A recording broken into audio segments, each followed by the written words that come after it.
Good evening, everyone. The price of silver has broken out to a 14-year high. And let's revisit the chart and have a look at some of the basic charting principles that we can use to guide us as to when appropriate times are to buy or sell, to manage our risk, or to increase our allocation to an asset or reduce our allocation to an asset. Now, if we look firstly at what's happened in silver, we can see that this $35 level over the last year has been pretty key, although going back to October last year, you can see that the price of silver hit a high in October at 35.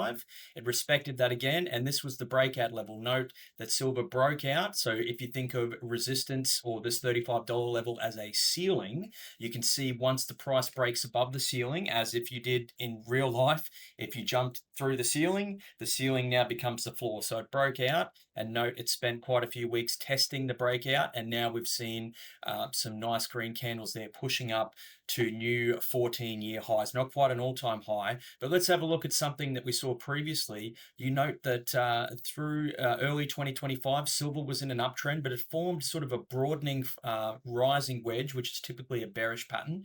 And at the same time, the price was making higher highs. Note the momentum indicators, the MACD and the RSI, were not making highs. They were negatively diverging. They were topping. So at the same time that silver had this good run, it's hitting this key $35 resistance level. There was negative divergence on the momentum indicators, and it was in a charting pattern, a rising broadening wedge that is typically a bearish or sell pattern. Of course, when it hit that level, had you sold on the 3rd of April, by the 9th or 8th of April, silver was down 22%. Now, you did get a chance to buy back in had you been buying at previous key levels. So if we ignore the candle wick and we zoom back a little bit further, we can see that this level here, this $29 level where silver bottomed, was very key. It also functioned as resistance in April last year. Then once it broke out, returned to the scene of the crime, support, resistance, and support again. A little bit of support there, and support again.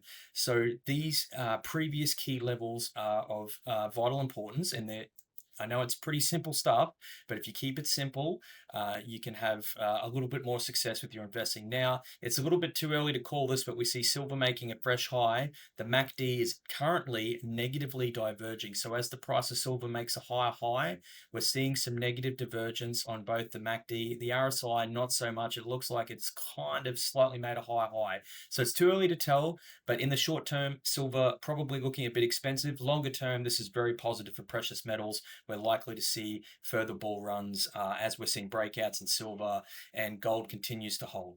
Cheers.